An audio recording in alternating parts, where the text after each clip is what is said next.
On tonight's programme, we once again return to Cork and follow the progress being made by to bring Bishop John Magee to Justice Banner. The last time we covered this story, over 500 people had added their signatures to it. This time, the banner was going to be laid in Mitchelstown as well as Cork City. Mitchelstown just happens to be where the shamed Bishop John Magee is now living.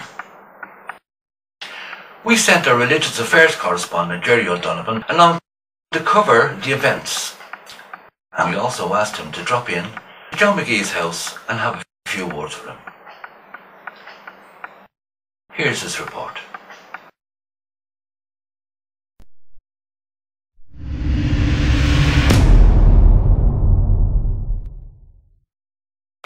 I'm Gerry O'Donovan.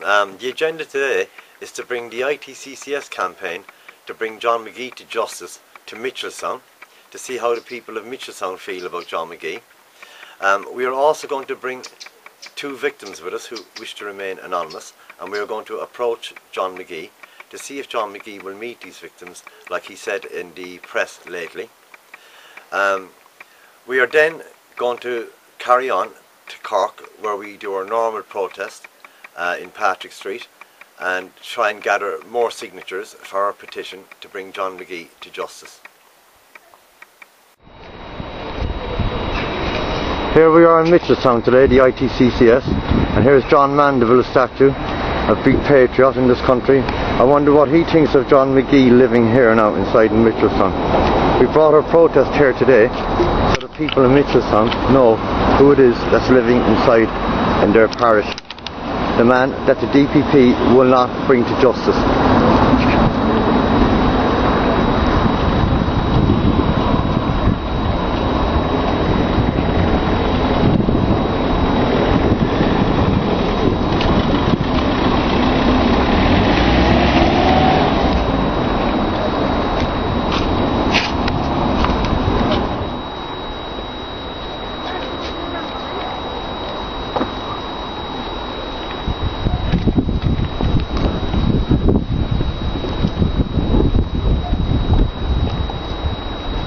We've just come into the driveway of where Bishop John Magee is meant to be living. John Magee? John Magee? Is he here? Who's speaking? Who's speaking? Gerry O'Donovan, the International Tribunal of the Crimes of Church and State. He's meant to be available to speak to victims of abuse. It was in the papers yesterday. To victims, and there's two victims here. Yeah, we did. I don't know why you're photographing me. I'm not telling you. Would you like to read that? Would you like to make a comment on He's not making any more comments. He has already stated in his interview with Mr. Sheehy that he wasn't making any more comments. So he won't be admitting culpability or anything like that? He's not admitting anything more than he has already. Okay. Would you like to read this one? He has admitted all that he is going to admit. He's been called a child abuse enabler in this article. You needn't ask me questions, you're not going to get any answers. That's a statement, child abuse enabler. Any answers from me. Okay, so I don't expect any. He's not available at this moment in time for answering any questions. So should we talk to God about it? If you read the last Monday night statement, it states that in that he's not answering any more. Okay. Oh, that's fair enough. Thank you very much. Okay. Thank you. All right. Thank you. We've just come back from trying to speak to Bishop John Magee, and of course he wasn't available, even though it was stated that he would be available to speak to victims of child abuse, and we have one girl in the car. This is the sign at the beginning of the driveway. Persons using this driveway do so at their own risk. I think it says it all.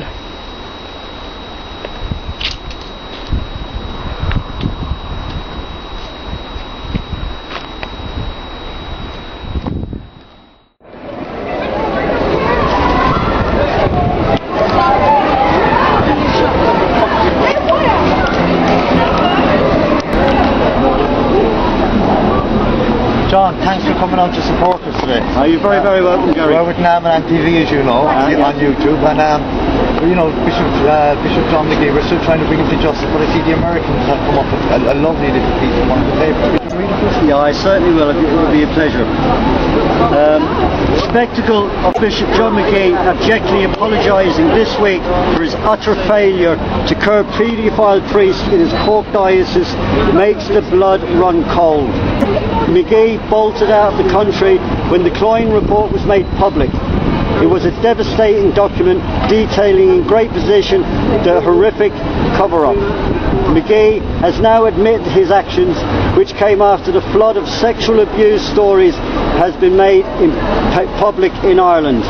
In other words, Magee is culpable for placing children in harm's way, and he has now admitted this.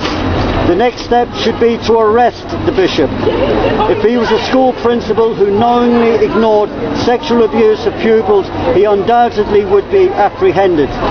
If he was the head of a brothel which knowingly trafficked underage children, he would be arrested. If he was the head of a sect of child abuse and knowingly covered up their activities, he would be put away. The clerical colour should be no reason not to do the right thing. Here in America, authorities in Pennsylvania have arrested Monsignor William Lynn for the exact same criminal behaviour in failing to act against paedophile priests in his diocese. They are even interviewing the former cardinal there to find out how much he knew and when he knew it. Lynn is finding that the definition of criminal behaviour when it comes to abusing kids does not stop at the perpetrator, but also includes the enabler. Irish authorities should take the same path now that Magee has admitted his culpability. He has disgraced the church and carried out criminal actions by his failures to act against abuse of little boys and girls that he knew were perfectly well was going on.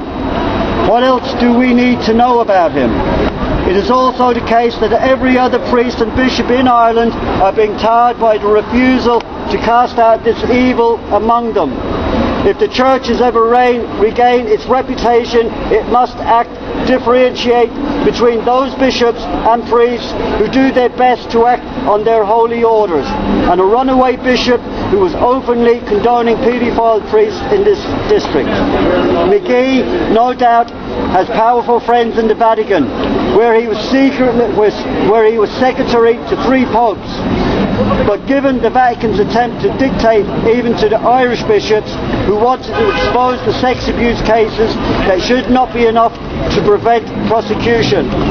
Magee should be made an example of in a disgraceful episode that has scarred countless lives.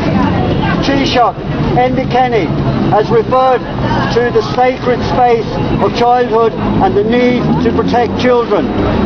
What greater message could Irish authorities send than to arrest Magee as a child sex enabler, which he clearly was?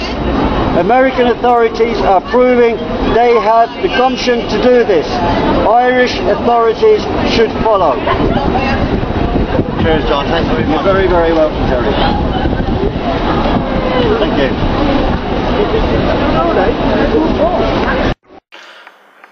As we have just seen, there were some very, very interesting things going on in Cork last weekend. We have Gerry O'Donovan standing by live in Cork. Gerry, what was the reaction from the people down there? Well, Dave, in Mitchelstown, the reaction was very good. The people in Mitchelstown came up and they signed our petition to bring Bishop John Magee to justice. And there was a lot of comments from these people, and, you know, a lot of them aren't happy the fact that this man is living in their town. So, Gerry, you dropped into John Magee's house, and as we saw, he didn't bother coming out to talk to you. Who did you end up talking to so? The gentleman we met at the door was, according to the people of the town anyway, Mitchelstown, John Magee's brother, who informed us that John Magee wasn't available to speak to anybody, and which was very, very disappointing for the 2 victims that we brought up. So we did ask this man a few questions about, does John Magee feel he's culpable for what happened in Cloyne, and would he like to make a comment, you know, in the future about how he was described as a child sex enabler in an article. and if what he really said about meeting victims privately,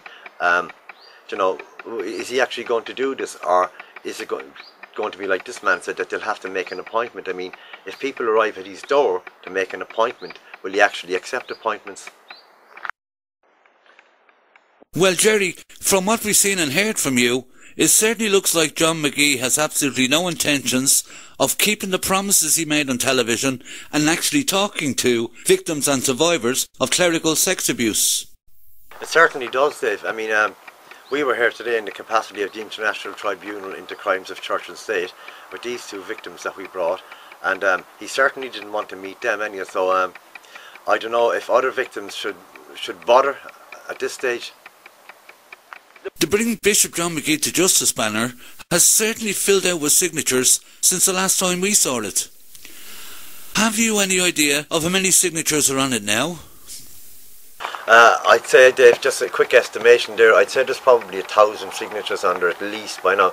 I haven't counted them yet, but it's definitely getting there. I mean, we're starting to run out of space at this stage, which is very good really, considering like when we started it up, we thought we'd never get any, but the people have been so quick to come forward. An awful lot of people know what's going on now with the cover up in this country on clerical child abuse.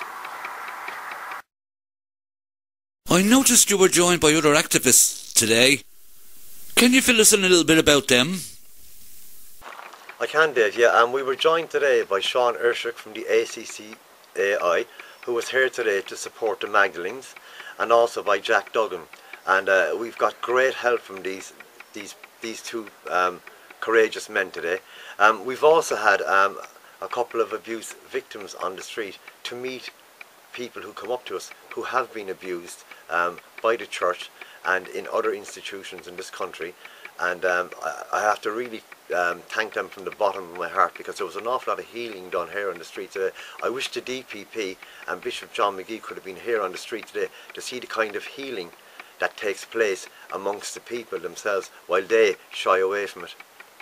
Gerry, what's next on the agenda for the Bring Bishop John Magee to Justice campaign? The plan, Dave, will be to do another couple of campaigns in the Diocese of Clyne, probably in Cork again, and we will finish off filling up this poster with signatures now, because we know people are determined in Clyne to get this man brought to justice. And we will then display this banner outside the DPP's office towards the end of October, and we will then hand copies of the signatures in this banner with a letter into the DP demanding that Bishop John Magee be brought to justice. There definitely seems to be a dramatic change in Irish people's attitudes towards the Roman Catholic Church. There certainly is, Dave. When people come up to sign this banner petition now, they don't even have to ask questions anymore. I mean, even the children on the street have it now. They know what's going on in this country, and they know that there is no justice in Ireland for victims of clerical abuse. There's over 800 clerics who haven't even been named. There's a lot of secrecy going on in this country. Now, before I go, I would like to sincerely thank Sean Urshuk from the ITCCS from travelling all the ways down here from Dublin today to support us on the street, and Jack Duggan, and in particular the two victims of abuse, who by coming onto the street here today gave an awful lot of healing to other victims who have been approaching us every time we come on the street. And it's great to see that, and I would like to see if the DPP or John Magee would like to come out here and share that. Gerry, thank you for that report. Thanks, Dave, and goodbye from Cork. So there you have it. Tonight we learned that the Bring Bishop John Magee to Justice banner now has over 1,000 signatures on it. We also saw that Bishop John Magee declined to talk to some victims and survivors of clerical sex abuse when they came calling to his door. Seems like he can't hold a bishop to his word. That has been our world today. Until the next time, good night.